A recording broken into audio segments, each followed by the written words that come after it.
Welcome to a new chapter of Motherhood Nest to Best. Myself, Olguie Latorre. And I'm Becky Brossett. Welcome to the second chapter of our podcast, Motherhood from Nest to Best. We're going to be talking today about the real feeling, the actual feeling, and we're going to get deep into it, raw, unfiltered, about how our reality started changing at home with one kid less under our roof. Here we go. Let's get ready for the waterworks. Oh my God, yes. Here we go. Here we go. Thank you to our sponsors, Apple Tower Title and Escrow, Paramount Sign-in Services, Paramount Home Inspections. Yes. And let's go for it, Becky. So, we're ready? Ready. Waterproof mascara? Yes. Yes. Okay. Becky, what was the very first moment when you truly felt the emptiness at home? Okay, so I want to first say that we got home exhausted. Like, it was exhausting and emotionally draining. So a couple days, I was like, oh, I got this. I'm going to beat the odds. I cried it out. Yes. I am done. I'm ready to go. My younger son, Jake, it's senior year. Last day of school. So I was excited for him. So that Monday after we got back, I was busy. I had appointments. I had things to do. So that day, it was good. I was like, oh, I survived. Yes. The first day. It wasn't until the Tuesday that I woke up just sad. I'm like, what is he doing? And then when Jake left for school, I'm so used to them leaving together that that moment, seeing Jake drive off alone for the first time, yes, it was crushing. Yeah. It was crushing. And that day, I really felt the sadness. And you know how they say that your energy goes where your focus. So you know the saying. I probably said it wrong. But you had the idea. I was looking at everything that was different. And it just kept piling on. And that day, I just allowed myself to feel the feelings. I was worried about him. I was waiting for him to text me. Why isn't he texting me? Checking Life 360 all day long. All the time. And that day was the hardest day for me. That second day. Oh my God, no. For me, it hit me actually. We dropped him off on a Wednesday. On a Thursday, we saw him again on an event. Then Friday, the weekend came. Same thing. We were so tired and exhausted. We were busy at home. The girls had activities. So it actually didn't hit me hard until Monday. On a particular event that we spoke about, I was going to Publix. My regular Monday grocery shopping at Publix. So I have a thing at my house that every time I go to a grocery store, I text everyone like, hey, I'm at Publix. What do you need? So my son usually was the first one to jump in. He's like, Mom, I need soap. I need shampoo. Snacks. So I go to Publix. I text the group. Nobody answers. But I didn't realize at that point until I went shopping, started on my veggie aisles, got all my stuff. I go down through the cereal aisle, which my son is the only one that eats cereal at home. So I'm like, why am I going to buy cereal if he's not home? So something shaked inside me. I'm like, no cereal. Finally, no more sugar on a box. So I go into the other aisle. I'm now getting closer to the snack aisle where, even though he eats really good, he's a boy, a teenager. He's eating his full meals, but inside of those full meals, he's eating the bag of chips, the pretzels, and all the snacks that a boy can eat. So I'm going onto the aisle, and I literally felt my eyes watering, my throat about to explode, and I'm like, this is not okay. I am not okay. So I quickly grab whatever. Okay, I don't need to buy snacks anymore for him. He's not home. Why am I going to buy this? So I started watering. My eyes were literally about to melt down. I rapidly cashed out at Publix, jumped into my car. The minute I jumped into my car, I let that tears out. Mm-hmm. I remember driving to my house with a headache, my eyes, my nose. I mean, I was completely on a meltdown. I mean, probably I had many years I didn't cry the way I was crying that particular Monday. Yeah. Oh my God, Becky! I got home. I took the groceries out. Tears, like I couldn't contain them. I couldn't contain them. Organized everything. Thank God I was by myself. I gave myself the space to cry it. And for some moment, I thought, let me call him. Maybe if I call him, I'll be okay. But no, rapidly I shake my head. No, this is my feeling. He's happy doing his life. He's enjoying. Yeah. I'm not going to call him to worry him that I am not okay. So no, I mean, I tried to calm myself. I had some water. I drank my calm peptide that really came handy at that period in my life. Yeah. And I mean, the days that followed onto that particular event were hard days, still are, but that particular day was the one that marked that something had changed at home. Yeah. And I think it's important to say what you said is really important to really, really stop for a second is that putting the emotion on them is not fair. It's not fair. It's not fair because they're excited. They're building a brand new life. They're trying to figure it out. And the last thing that they need is to be worrying that their mother is breaking down at home. So that part is really difficult. It is. But having tools in place are really important. So we're going to talk about that. We'll talk about the tools, definitely, because I think we couldn't have come to this day almost 2 months, I want to say. Almost 2 months. Almost 2 months. And, I mean, feeling way better than the first week. Still hurts because I'm not gonna lie, it still hurts every time I open his door and I see his empty bed there. It hurts.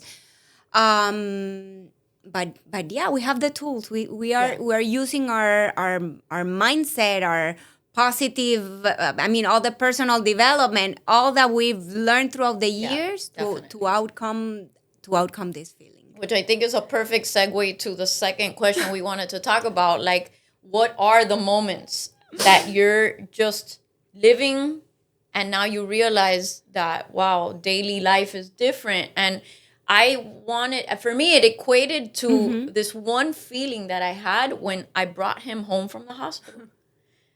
I was terrified when I got discharged from the hospital because I was like, oh my God, I hope I don't kill this human being. This baby. I don't know what to do. But the feeling felt very the same when my mom left me and Larry alone with him. That first moment that we're like, oh my God, life will never be the same again. And this kind of felt like that. We've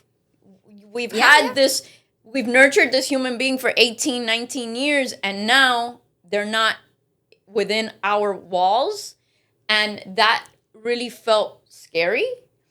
For me, the little moments are the ones that, yes, dinner time is a big one, but and here's where I'm going to try not to cry, but me sitting at the kitchen counter and watching him walk around the corner, going into the kitchen, and no judgment, grabbing little bites. He's 18, he still eats little bites.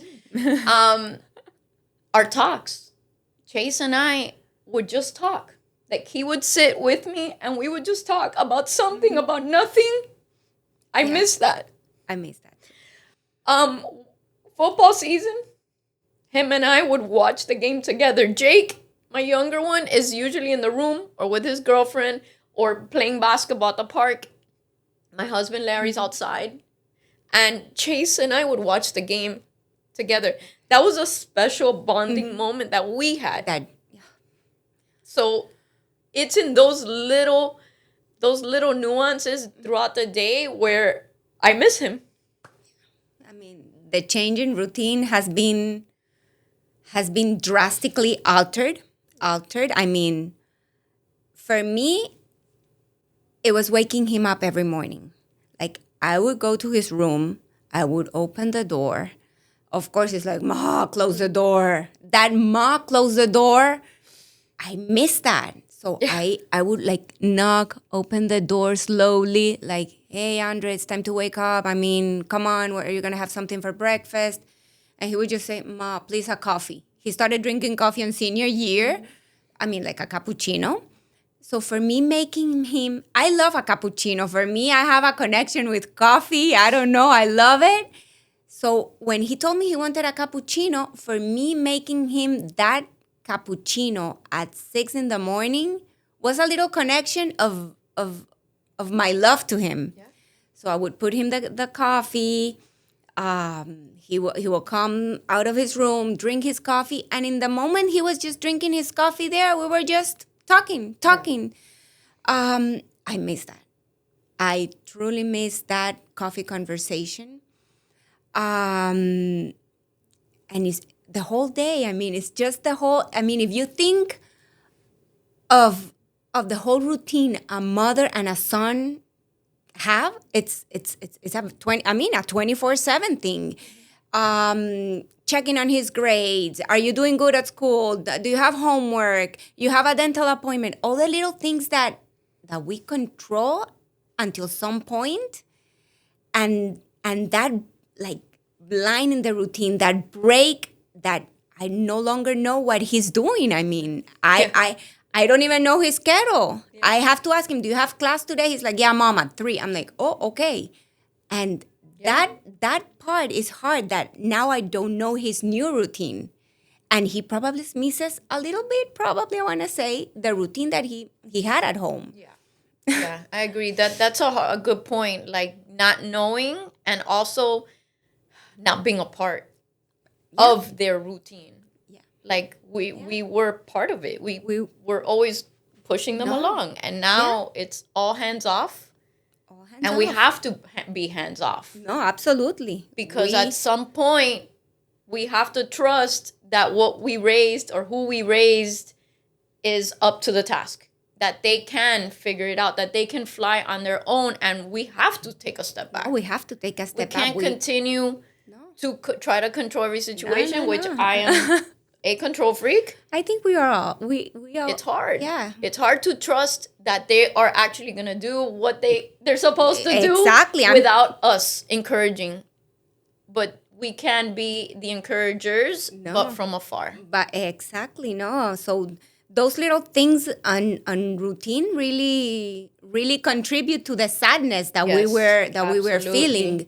Absolutely. And yeah, we're getting better. We are at a point now that I asked him about his new routine, and it's funny because you know that he has gotten a lot of interest to ask me, and what did you do today? So I'm like, oh, okay, I went to the office, I did this and that. So that like feedback on the conversation, it's a nice new way of being involved in each other's routine. Yeah. So. No, and at first I would text him, like, don't forget to call me. And I have to say, okay, we're 2 months in. He calls every single day. Actually, yesterday I spoke to him 3 times. Yep. He usually calls when he's eating, when he's grabbing his food at the 63 South, which is the restaurant. And we just talk while he eats. And we don't have to monitor that anymore. I thought he's just going to forget about us. That I was wrong. No. It's true. They want to be a part of what's going on, even though they're not there. And no, exactly. I think that's part.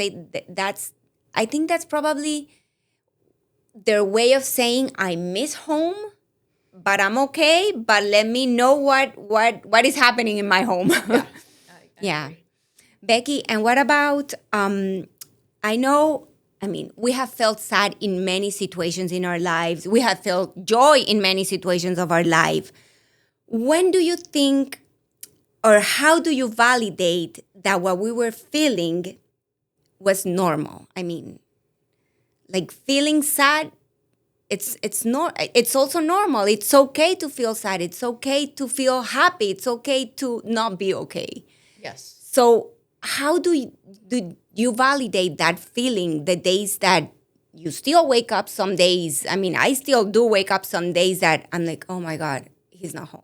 And it's crazy how the negative thoughts start like working your mind. Like, okay, yeah, you're sad. Then you're sad. If you're sad, then don't do this. Just stay laying in bed. Just cry. How do you overcome that feeling? So the first thing I want to say is that everyone's timeline is different. So yes, we're 2 months in, and little by little we're better. But we did get advice from one specific friend, a mutual friend, that said it's sad until it's not sad. Exactly. It takes as long as it takes. It's just like getting abs or building muscle. It just is part of life. We can't force it. But here's what I want to say. There will be good days and bad days, but we need to, as moms, learn that our feelings we need to pay attention to them, but also not let them control the next steps of our life. We have other children that need us, number one. Okay, and I say this quote a lot: a rising tide lifts all ships. Meaning, I see us as the tide. As we elevate ourselves, as we grow, as we pay attention to our mindset and our emotions and our energy, the rest of the family will rise along with us. So you cannot just say you're sad and then choose to be sad and continue to perpetuate that feeling and not do anything about it, because it's going to affect the entire family dynamic. And my tips for you is to find things that you love. Maybe things that you didn't have time to do before. Find some time. And I'm not talking about drinking wine, because that doesn't fix anything. It doesn't contribute. No, it adds actually more negative feelings, because you're not resolving anything with it. Exactly. But maybe ask a friend to go to a Pilates class. Maybe go out for a walk. Getting fresh air, moving your body. Like, start cooking different things. That's one thing that we've been doing. I bought an Instapot. And for whatever reason, I guess maybe changing since dinner is different, I'm like, I want to cook different food. Different, exactly. I want to make Cuban beans. I want to make Cuban classics. I want to learn how to do different things to change the dynamic of dinner. So it's little things. But make you feel good. But we got to learn to stop trying to ignore our feelings, face them, and then find positive ways to like deal with them. No, I know. And it's also, it's fine for the mom not to be okay sometimes. And embracing that feeling that we are not okay, it's also valid. Yes. And I would tell my daughter, like, mommy's not feeling okay. I miss my son. So I would like validate the feeling to my younger daughter. She's like, no, mom, it's fine. So she would hug me and she would bring me up again. Like, it's okay. It's okay. So she would do something to cheer me up. So communicating, once again, communication, it's clue for your relationship, not only with your husband or your significant other, but with the whole family. So for me, that was clue. Just communicating how I was feeling. Letting them see me cry and scream that I missed my son, that I was desperately to hug him, and it was okay. And then on another note, the little things that, if I wake up sad some days or missing him a little bit more one day, I try, same thing, to do things that cheer me up. Once we were told a lesson that what are the things that when you wake up, to analyze whether you wake up on the line, either above the line or below the line. So, ideally, we would all like to be above the line. That would be the ideal life. But life doesn't happen like that. Sometimes we are very below the line. So what are the things that you as a person can control to bring yourself above the line? So on my case, and on your case too, working out for me, it brings me above the line. It marks my energy. My whole day changes when I work out. Cooking, I love cooking too. So for me, picking up, same thing, a recipe. I love baking, doing bread. So anything that I can do different from cooking just an air fried chicken breast, it brings me up the line. Yeah. So Yeah. And also hearing your family members say, wow, that was good. delicious. You Can know, you like, pack me this for lunch tomorrow? Yes. Yes. I've made like 5 different new recipes that are like Cuban, and my son Jake is super happy because we're not eating boring chicken every day. And you know, it elevates the mood. Exactly. And yes, fitness to me is like, I mean, one thing that I'm all about the daily commitments, because the daily commitments are like pouring into yourself. Okay, so life loves to take your energy, but how about we refocus that and pour into yourself? For me, the one thing I can control is my fitness. So I've doubled down on that because I love it. But I've committed to just going outside. I used to walk every single day with my dog. He's getting older. He doesn't want to walk every day. So I have found myself not doing that. And being in the sunlight is good for your circadian rhythm. It's good for your mood. It's for vitamin D. We need to be outside. So even if it's 5 minutes, I go outside at my lake. It's a beautiful view. Yeah. Even if I'm walking around the pool like a crazy lady, it doesn't matter. I'm praying, I'm refocusing, and I'm pouring good energy back into myself first thing in the morning. Same thing. I mean, and I have found myself now in the afternoons. I mean, even though I have 2 younger at home, I have my 16-year-old and my 13-year-old. They already have busy lives, busy schedules, commitments. And I'm finding myself now at a point where at 4:30, 5 p.m., I'm by myself. So, okay, what can I do? It's finally an extra time of the day for me. So during that time, I'm starting to read a book. I mean, just even time to just sit down on the couch, just to, watch a movie, reading a book, just grabbing a magazine and checking ideas, something different that for I don't know how many years I haven't been able to do that. The rain hasn't cooperated too much in the afternoons, but I like walking in the afternoons, and I say I catch sunsets because I love going to a point in my community where the sunset is just beautiful. Rain hasn't helped, but I would get back to it. Yeah. It's funny how when the kids were little, okay, I'm no judgment, we would say, oh my God, I wish they would just leave me alone. Yes. For like an hour. And now they're not around because my younger son is 17. He drives. He has a girlfriend. He goes to her house. And there are days where either I'm alone in the house or it's just Larry and I. Yeah. And the reality of empty nester is really, really setting in for me. And it's about how can we make this time memorable. But we used to complain... Be careful what you wish for. What you wish for, because before you know it, they are gone. They're gone. It goes by so fast. That chaos of the childhood. It goes very fast. Very fast. And here we are, 18 years later, and I can say now that I have free time. Yeah. Now, how can we maximize it? Maximize it, exactly. Doing things that I didn't have the time to do before.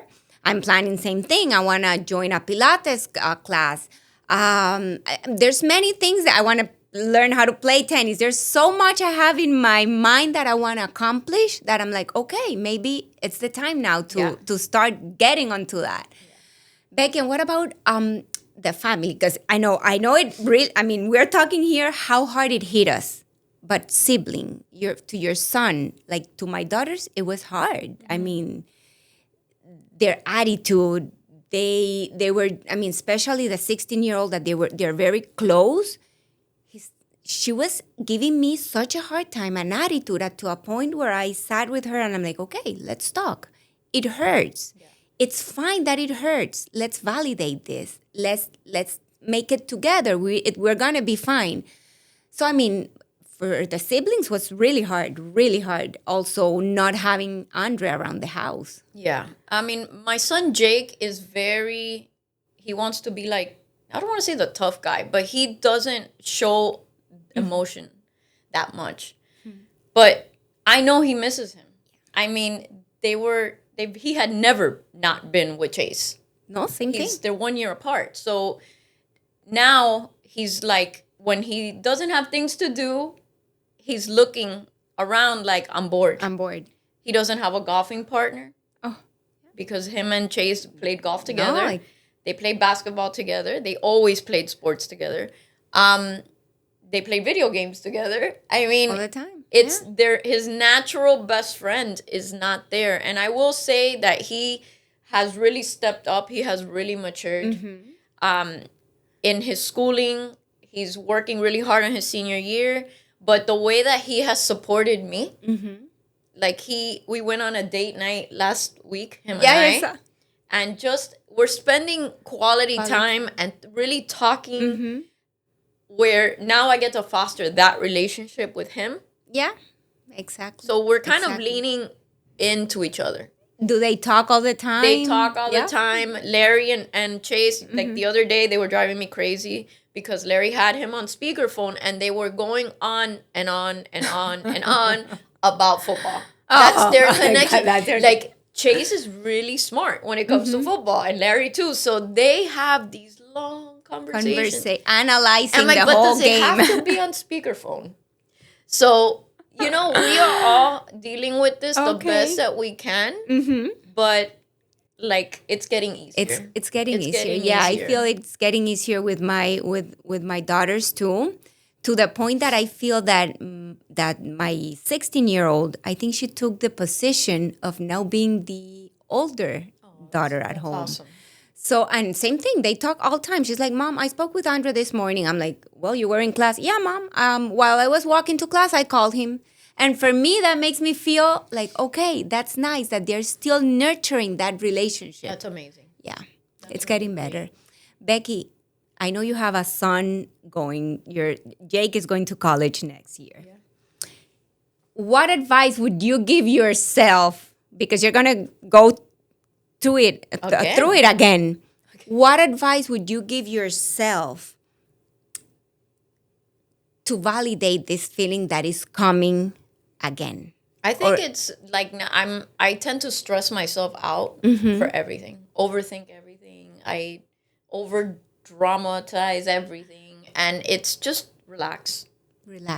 Okay. And that's relax on the feelings, because now I know that they're gonna be okay. And the other thing I think with Chase that I should have done a better job on is to really be more on top of him as far as pushing for scholarships. Mm-hmm. He applied. He did all that on his own because I told him, this is your journey and you got to figure this out. Absolutely. And I kind of took a little bit of a step mm-hmm. back, and I think that was not the time to take a step back. I should have, and I do have a little bit of guilt because, we're moms, we have, we're professional. Feeling guilty. About everything. And with Jake, I told him, we're not doing that. Like, I have it written on my goals board, like applying for scholarships, working on his SATs, working on his essay, like we're on it. And he knows we have goals for this year for him that we wrote out together. Mm-hmm. And I'm taking a more strategic stance on this because I don't want to look back and say, oh, I should have done more. No, I have a second chance. You have a second chance, exactly. Well, same for me. If I would prepare, well, my daughter is a junior, so I mean, I have a year of break of this feeling, but same thing. And I'm planning more with her. We already started looking on different colleges, on different options of careers. So same thing. I think, with the first one, it's the first everything. Yeah. So we are walking blindfolded. So, I think with the second ones, and I have a third one, things are going to be easier. We will learn how to do things. And most likely, they'll do things also on their own because they already saw what we were doing, that they were like, no, let me just figure this out and help out on this. So I think it's going to be easier. It's going to be easier with the other ones. And as well as the feeling, I think overcoming the feeling that we're sending another child very soon to college, now we know what to expect. Now we know how the feeling goes. Now we know that they're going to be okay. We know that the fear we have, it's gonna blur. So I think it's gonna be easier. It's gonna hurt because I mean, you will be an empty nester, a fully empty nester soon. I have a longer way, but just knowing the idea that now it's my daughter's turn, and like my daughter and me, we are like very close. Like we do a lot of things together. Um, it's gonna be hard, but I plan on embracing the feeling, giving her the right tools to let her go. Yeah, I think we just need to take it a day at a time. A day at a time. Yeah, I don't wanna. I don't And wanna. and just embracing the time, because we do get caught up in our schedules and work and our businesses, and it's easy to just like, I don't know, it's like a time warp. I think about 18 years and it went by so fast that it's easy to get wrapped up on everything that's happening, but maybe just slowing it down. And I learned that, like, embrace those small moments, embrace the little nuances of your routine, spend those quality minutes, have those conversations, and just make the most of it. And just know and have pride that the person that you raised is an amazing human, and they are going to be just fine. They will. They will be okay. Becky, thank you so much. Thank you so much. We did it without tearing Yeah. that much. Yeah, we did it. We did it. Any advice?